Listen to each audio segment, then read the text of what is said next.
Ladies and gentlemen, good day and welcome to the Solar Industries Q4 FY26 earnings call hosted by Motilal Oswal Financial Services.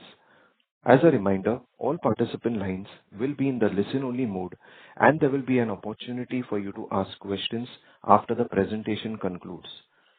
Should you need assistance during this conference call, please signal an operator by pressing star, then zero on your touchtone phone.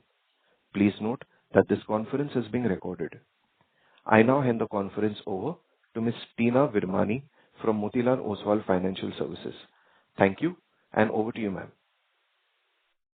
Yeah, thanks. Good evening, everyone.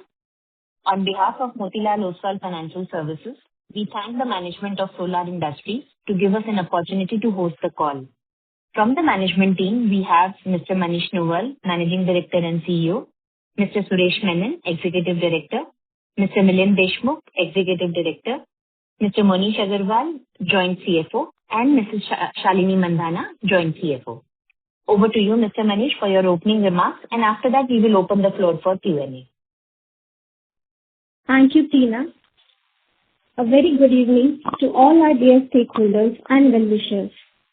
My name is Shalini, and I would like welcome you all to Solar Industries' fourth quarter and yearly conference call of FY26. This call's recording, including the transcript, will be available on the site. The financial statements, quarterly fact sheet, investor presentation, and press releases are all available on the website. To begin with, I would like to remind you all that during this call, we might make projections or other forward-looking statements regarding future events and about the future financial performance. Please remember that such statements are only predictions. Actual events or results may differ materially, and our website will be updated with all the relevant information from time to time. Now, I would request Solar's MD and CEO, Mr. Manish Nuwal, for his opening remarks on the company's performance, followed by Q&A session. Over to you, sir. Dear esteemed investors, a very good evening.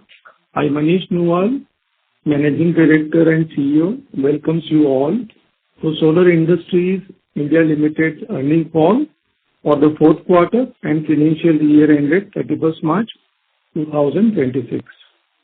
We are happy to report that our company has delivered landmark performance, clocking its highest ever quarterly and annual sales of rupees 3,053 crores and 9,838 crores respectively, despite no growth in domestic mining markets. We have also achieved the highest ever quarterly EBITDA and PAT at 870 crores and 556 crores, registering a growth of 59% and 61% year-on-year, and highest ever quarterly EBITDA and PAT at 2,750 crores and 1,737 crores, registering a growth of 35% each in the year FY26. We achieved our EBITDA margins at around 28.5% for this quarter and 27.95% for the whole year. These numbers were propelled by strong sales from international and defense business, relentless focus on our high value chain products, and operational efficiency. Dear investors, our defense business has nearly doubled, delivering outstanding growth with revenue surging 134% in Q4 and 94% for the full year to reach a record high of 1,008 crores and 2,634 crores respectively. A robust sales pipeline coupled with strong execution capabilities position us well to sustain this momentum, and we should cross defense revenue of rupees 4,500 crores in FY27. Solar's international business has performed very well, and as a result, we registered a growth of 32% year-on-year, Solar's ability in establishing strong relationship with its customers as a trusted partner underscores company's strength in identifying and capitalizing the global opportunities. Our recent expansions into northern and western parts of India, paired with upcoming plants in the east and south India as well, will definitely help us to strengthen our domestic footprints. This expected growth in domestic market is further complemented by our strong momentum in international business. Additionally, the defense vertical is steadily maturing into a powerful standalone platform, driving deep tech innovations, enabling significant future growth potentials. In FY26, we have delivered 30% revenue growth and surpassed our annual EBITDA guidance. This performance reinforces our confidence in the scalability of our business. Backed up by a strong order book of rupees 21,300 crores and robust opportunities across all verticals, we are targeting to achieve a revenue of 14,000 crores in FY27 while maintaining current margins. To support these growth plans, the company has invested 2,700 crores over the last 2 years and entering into FY27 with a planned annual capex of 2,050 crores. The company has proposed a dividend of rupees 11 per share for FY26-27, up from rupees 10 per share in the previous year, reflecting confidence in its financial health and commitment to the shareholders. I sincerely thank all our esteemed investors and analysts for joining us today. Thank you for your continued trust and partnership. Now I will hand over the system to my Shalini Mandana for presenting the financials in detail. Thank you, sir. Coming to the results, we have shared the investor presentation carrying all the necessary information for your kind comparison. Key highlights for quarter 4 and for year FY26 are as sales. The consolidated revenue for the quarter is 3,053 crores versus 2,167 crores, and for the year it is 9,838 crores versus 7,540 crores. The percentages of the sector in the customer basket are as follows. CIL is down in the basket to 9% from 13%. Non-CIL and institutional is at 10% from 14%. Housing and infra is at 15% from 16% in the basket. International business is at 33% from 36%, and defense has massively increased to 33% from 20% and has crossed the 4-figure mark, reaching 1,008 crores during the quarter. And in terms of percentage, it is up 134% year-on-year basis. In the year, the CIL in the basket is down to 9% from 13%. Non-CIL and institution is at 12% from 15%. Housing and infra is at 12% from 15% in the basket. International business is almost similar at 39% from 38%, and defense increased magnificently to 27% from 18%. And in number terms, it has almost doubled to 2,634 crores from 1,355 crores and up by 94%. Raw materials. Raw material consumption for the quarter stands at 1,522 crores versus 1,178 crores, and at the year it stands at 4,894 crores versus 3,979 crores. The employee cost for the quarter stands at 253 crores versus 174 crores, and for the year it stands at 845 crores versus 600 crores.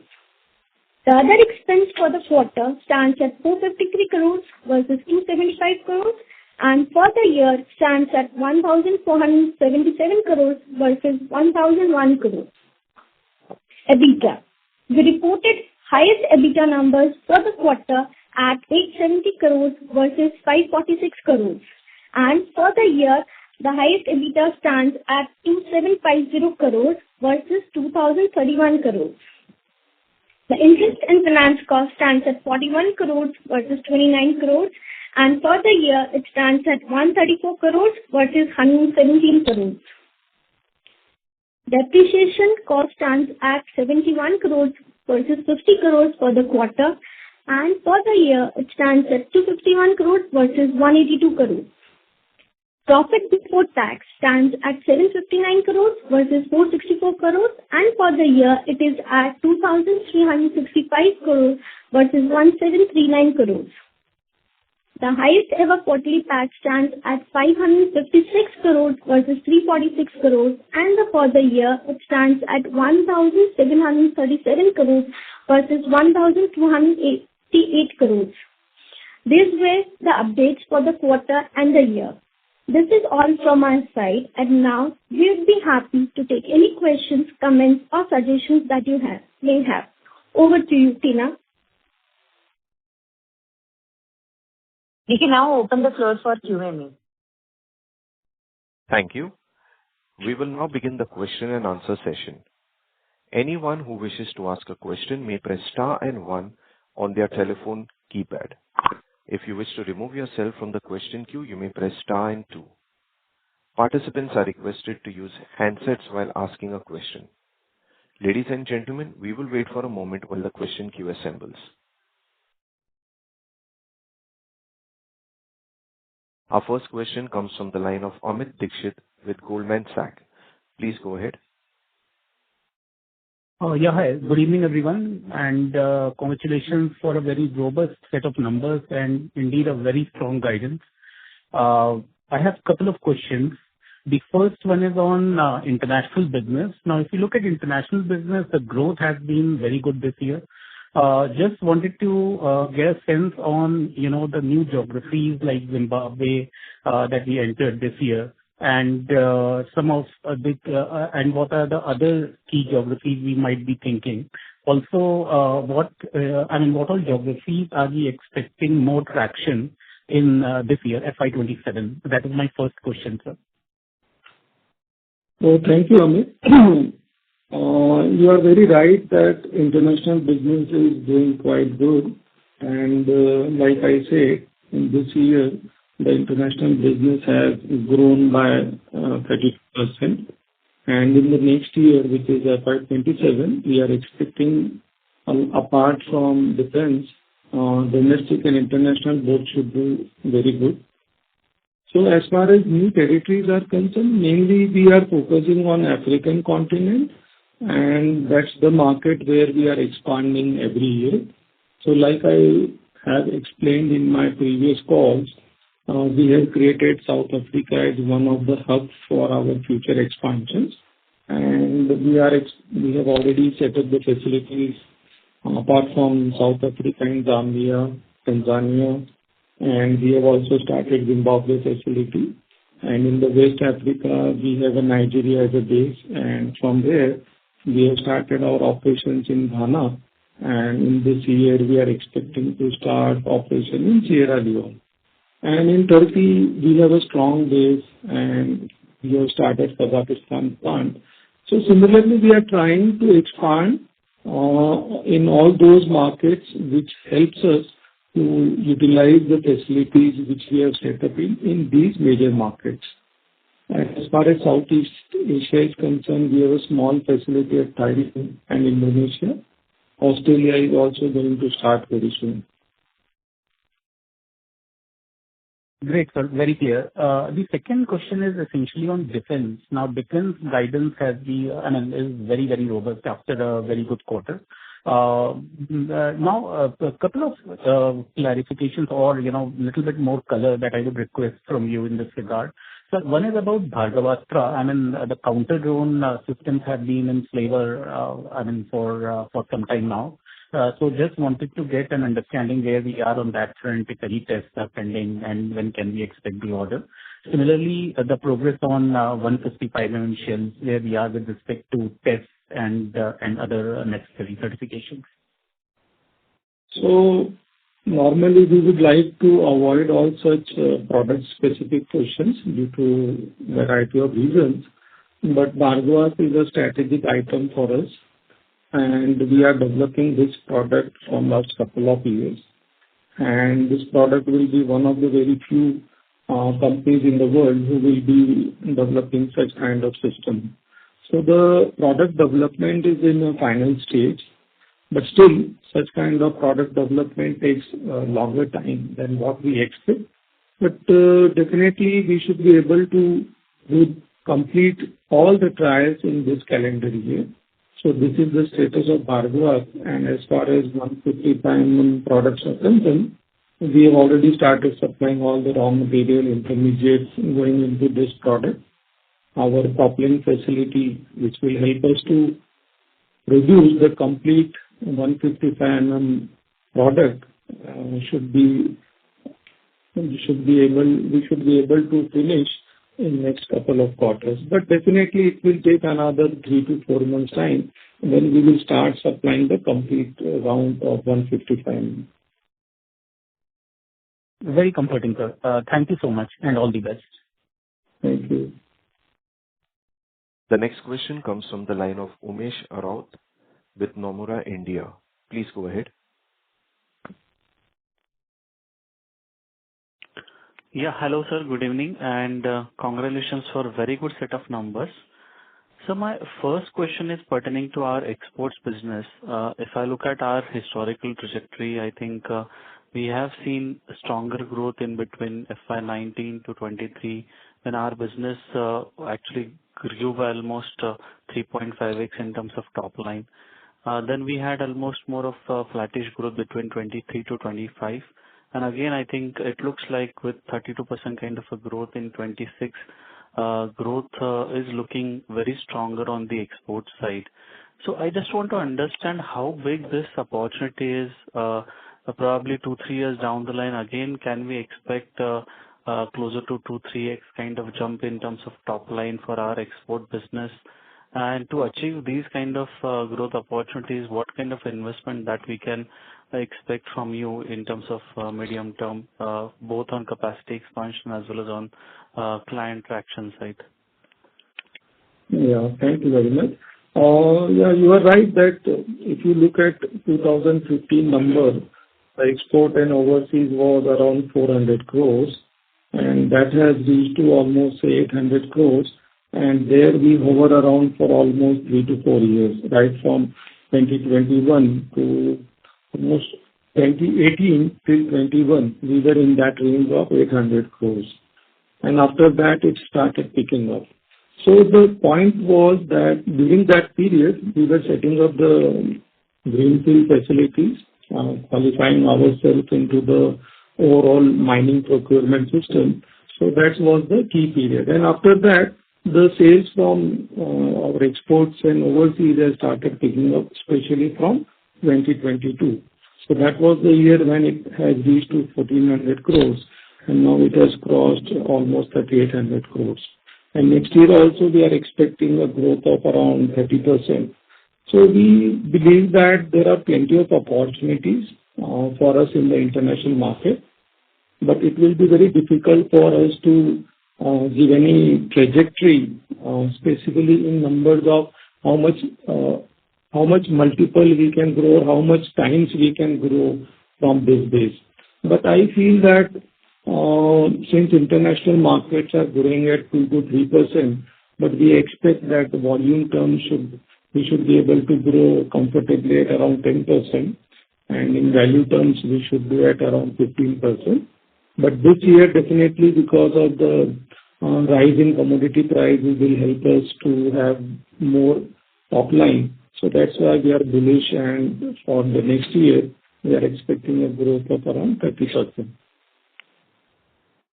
Got it, sir. So just one clarification. If you can give us some understanding about market share that you have in key markets in export region? As of now, we don't have that kind of visibility. Okay. Sir, my second question is, if I exclude your target growth on exports and defense side, domestic looks like is expected to see about 35% kind of growth for 27, which is more of an implied growth from your guidance. So, is it on the account of purely low base where 26 was also impacted here from the monsoon? And apart from that, probably higher traction on infra and coal volume side that you are expecting in 27? Yeah. So for the next year, like why we have mentioned that we are targeting 14,000 crore revenue, and if you take the defense out of that total number, then it is around 9,500. And like I said, the domestic and international combined together, we should be able to grow plus 30%. So out of this 32% or 33% growth, we expect that 10 to 15% should come from volume growth, and around 20%, 18 to 20% should come from the price rise. So that is mainly because of the impact of the higher crude or gas prices on the upstream products or downstream lines. As far as the demand, the domestic market is concerned, last year it was a totally flat growth market, or you can say the removal in Coal India, Singareni and private coal mines combined together was on a negative side. But despite of that, we managed a decent growth of around 4% in value terms. And this year we expect that because of the pressure in the market where people would like to shift from the diesel, petrol or generated products to the electricity-based products. So that will definitely help the growth in the coal mining sector. And since last year was the bottom out kind of situation for OB removal section, so this year we expect the demand should pick up. Understood. So my last question on the competition side, we are hearing about probable entry of Kalyani Group into explosive business. So any kind of thought process here, do you see incremental competition because of this? And especially if you look at, I think, defense, because they were already present in this business in form of guns and missiles, probably. Any kind of color over here in terms of competitive intensity you are seeing increasing in the domestic market? So the first point is definitely I would not like to comment on the competition side or competitor, but it's a matter of fact that solar has risen its base from 1996, where it was a small player in the whole explosive market. And we have competed with the world number 1, number 2 in the markets, and we have increased our presence. So from competition side, we are not afraid from anyone, but market opportunities are immense, where everybody will have its own pie. We cannot say that we will have 100% market share, and that is not our target also. And the way we are expanding, it is not the only product which we are working into. We are not a hardware company also. We are developing energetic products. We are expanding our technology footprints and going to offer many advanced technology solutions for the border security. Understood, sir. Thank you. Thank you so much for these answers, and all the very best. Thank you. The next question comes from the line of Vikas Singh from ICICI Securities. Please go ahead.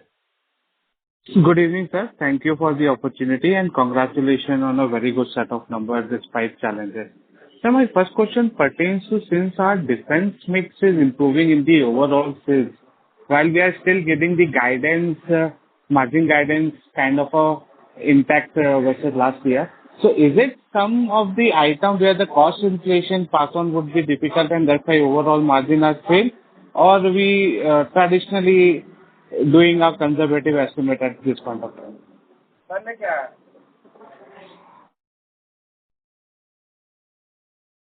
As far as EBITDA margins are concerned, you are aware that prices of all the commodities has gone up and definitely passing on the same increase sometime is difficult. But we have increased the prices, and there are rise and fall calculations already in place in our contracts. So that will take care of the actual price rise. But if you look into the overall EBITDA margin, definitely there will be some little bit impact. But since our defense is picking up, international is also doing very good, so we should be able to maintain the current EBITDA margins. Noted, sir. So my second question pertains to the domestic explosive market. Obviously, we have added a lot of capacities and eyeing a market share gain. Is it basically through the new products, because segments remain the same or the user industries are limited in a way, and none of them are growing at 10 or 12%. So just wanted to understand this market share gain strategy, how we are actually targeting that. So it is not a straightaway market gaining strategy. Over last, say 10, 12 years, we were expanding our facilities at our core plant, which is at Nagpur, which make package explosives and initiating systems. But as we have become a global player, so capacity utilization level has gone up. At the same time, if you look into the logistic cost which comes on the explosives, it is a wise step for us to expand outside Nagpur. That's why we have acquired a company in northern part of India. At the same time, we have just almost finished the mega expansion in western part of India. And similarly, we are going to expand our base in Orissa and Telangana markets, Andhra Pradesh. So this is a key reason. Second is, as you are near to the customer, definitely gaining or servicing the customer is always better, and that helps us to grow or grab the market growth in those markets. So that's a key point. Noted, sir. So just one last question. In terms of this quarter, had we had any inventory gains in our overall numbers, or it's the natural kind of the margin which we were expecting? So definitely, whenever prices goes up, we have inventories. Like in this quarter, our inventory was more than what we normally carry due to variety of reasons. And definitely, we will have inventory gain in the coming quarter. But at the same time, this is very normal for our kind of industry. And since price goes up by, say, example, $200, but you will get only the price escalation based only for, say, 60% of the total increase. So that will take care of only the price increase. But there are certain contracts where we can pass on after a quarter. So those kind of situation we can easily absorb with having such kind of inventory level. So definitely we are in a very good position to absorb these kind of shocks. Noted, sir. And sir, next year CapEx, if we can split between defense versus non-defense explosives, that 2,000 crore plus CapEx? Like we always say that for us, our business is one, and next year we are going to invest around 2,050 crores, and we always channelize the CapEx program based on the priority and the market opportunity available to us. Noted, sir. Thank you, and all the best for the future, sir. Thank you. Thank you. The next question comes from the line of Dipen Vakil with Phillip Capital. Please go ahead. Thank you for this opportunity and congratulations on a great execution. So my first question is, sir, can you help us with the order book breakup between defense and non-defense for the 21,300 crore order book? And what are the major orders which we can expect in near future? Any highlight on that? Yeah. Out of the total 21,000 crores of order book, defense is around 18,000 crores and non-defense is around 3,000 crores. And out of this total defense 18,000 crores order book, mainly the biggest order was from Pinaka, and just all are small raw material and intermediate goods for the Indian markets. And we have also received plenty of orders from the international markets. And as far as new orders are coming, yes, we are in a final stages of receiving orders for the similar products. And we are also expecting orders from Pinaka series of products that is in the discussion stage. We are in negotiation, but that takes time. Got it, sir. So my second question is, I want to understand the new product and development which are happening at Solar. So considering that a lot of so can you help us understand which are the new products which are on the advanced stages of finalization in terms of development and can come into your product portfolio soon, and which are in the early stages? So like I said, it is not wise on our part to share the program-wise progress and status. But definitely, the products on which we are working very closely and which are in the final stages is one of them is a Bhargavas, which is a counter-drone product. There are multiple options within the loitering ammunition. Those are also in the pipeline. Apart from these two, like I said, 155 mm complete round of ammunition, that is also in the last stage of complete trials. So once we have finished, like I said, we have already started making the propellants for these products, which is large caliber ammunitions. Now we are going to make a complete round and supply for the qualification. So these are the key products, apart from many others which are in the design and development parts, and that is not good on us to explain the exact status for each product. You can also, since the RDA is developing many of the products, and we are also partnered with those programs, but these programs takes time, and we will definitely share the progress on key milestones. Got it, sir. So last small follow-up. So you had like medium caliber ammunition facility you had recently commissioned. So is it operational now, or we are still awaiting some certification or something? So can you share an update on that? That is already commissioned, and we are starting supplying the products for qualification. And once we qualify, we will definitely receive orders for those products. Got it, sir. That's all from my side. Thank you so much, and all the very best for FY27, sir. Thank you. The next question comes from the line of Bharat Shah with BCS Capital Ideas. Please go ahead. Yeah. Hi, Manish. Hearty congratulations. Once again, really standard-defining performance. Hearty congratulations to you and the team. Thank you very much, sir. Pleasure. I over a dozen odd years that I've known you in a very quiet and unassuming way, from virtually a limited product and limited geography, we have built a business which is multi-sector, multi-geography, multi-products, and made it brick by brick a very resilient and strong business. So great credit to the way the business has been built over a period of time. I remember 10 years back when defense business seeds were being laid and there was nothing on horizon, and how painstakingly efforts have been put to build the business where it is today. So clearly, kudos to you and the entire Solar team. Just two questions.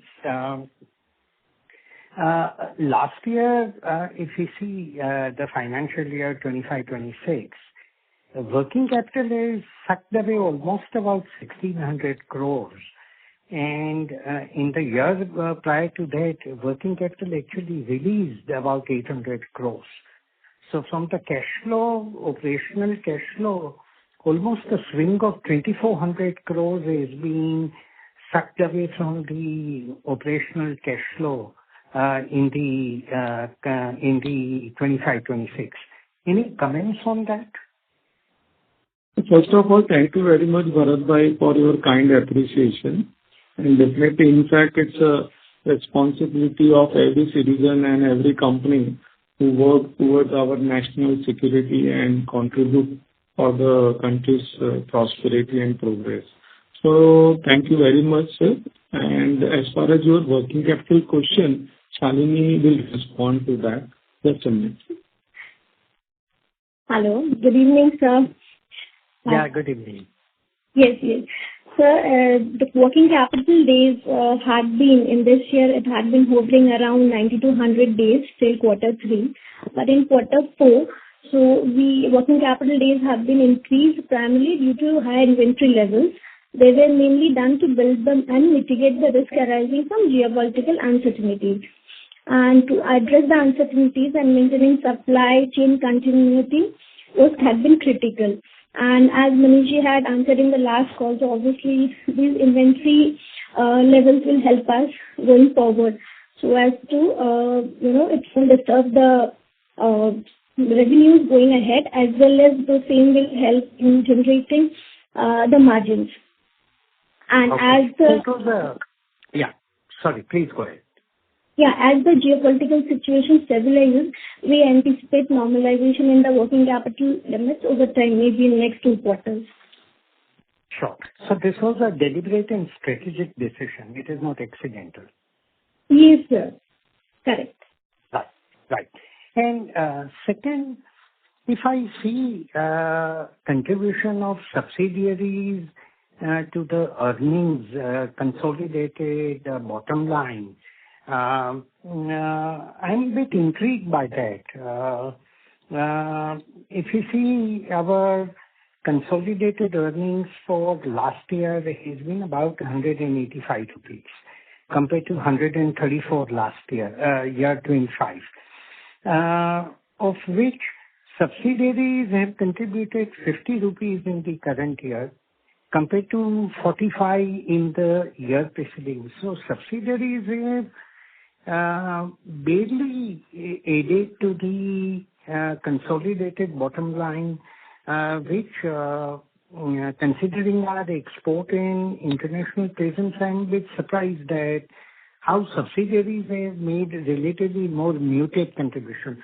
Of course, in the fourth quarter, it is dramatically improved, where 11 rupees had come contribution of subsidiaries to the fourth quarter results last year, which has shot up to 19 rupees in the current year. But year in entirety, 45 rupees earnings to 50 rupee earnings of the subsidiaries, I'm a bit surprised by that. So, sir, in the first half of this year, since the defense business, because defense, our solar defense is a subsidiary of Solar Industries, and our international business are also subsidiaries. So if you look at the total results, definitely in the first 6 months, the results from the defense section as well as the international, as far as margins are concerned, were subdued. And it started improving from Q3, and in Q4, those have started giving very good results. So that's the key factor. And now onwards, we believe that the subsidy level, whether it is in India or overseas, all will start delivering very good performance. And that's why, despite of a very high base of raw material prices, which we are expecting in the coming financial year, we are pretty confident that we should be able to achieve the current levels of EBITDA margins. If you look at the 3-4 years back period, when the raw material prices has increased by 50, 60, 70%, at those times our EBITDA margins went down by around 2 to 3%. So this time we are confident that we should be able to manage this situation with the help of improved defense as well as international business. Sure. No, understood. Which means basically volatile currencies and volatile geographies must have taken away some part of the earnings, I suppose, in the last year. Yes. And that you expect it to be reversed, right? Absolutely, sir. That is the situation in all these markets. Sometimes there is a lack of payment, sometimes you have to buy at a higher price. But frankly speaking, all such kind of uncertainties, and if you handle it well, converts into an opportunity. And we like all these things. So in nutshell, sir, overall as a business, if you are able to achieve around 27-28% of EBITDA margin, despite of all the current crisis, is all because of the efforts which we have taken on all the fronts. Absolutely. The record is there to show it fully what you are saying. So remarkable one. And once again, hearty congratulations. Thank you, sir. The next question comes from the line of Sanjeev Zarbade with Antique Stock Broking. Please go ahead. Yeah, sir. Thanks for taking my question. Sir, our exports business has remained largely flattish on a sequential basis. So are you seeing any headwinds on account of the developments in the West Asia regarding freight and, logistics? And would it impact similar, growth in Q1? Yeah, in the Q4, the revenue from international is around 1,000, and last quarter also it was in a similar range. So we expect improved performance even more than these levels in the coming quarter. And sir, my second question was regarding the impact of the commodity prices, and of course we have taken some price increases. So, and I think from our past interaction, I think the benefit of price increase comes with the lag. So, is it possible that we might see some impact on margins in Q1, and then maybe in Q2 there could be some recoup of the margins? So we run business as a whole, and we don't look on quarter-to-quarter basis. So what guidance we have given, we are pretty optimistic that we should be able to achieve that. And sir, thirdly, because of the increase in prices of ammonium nitrate, would there be any demand impact in the sense that buyers might wait for some time to prices to cool off and then start buying the high energetic material? It is too early to comment on this because the impact of very high prices of commodities killing the demand, we need to wait for some more time, get the clarity and the response of the people who are going to consume these products. But by and large, we do feel that there can be a demand contraction for some couple of months, but by and large, on an annual basis, I don't see that. Okay, sir. Thanks, and great, and congratulations on great set of numbers. Thank you. Ladies and gentlemen, that was the last question for today. I would now like to hand the conference over to the management for the closing remarks. Hello. Yeah, we thank Motilal and Chorus Call for the call and all the investors at Nifty for taking the call. Thank you. Thank you, ma'am. Ladies and gentlemen, on behalf of Motilal Oswal Financial Services Limited, that concludes this conference call. Thank you for joining us, and you may now disconnect your lines.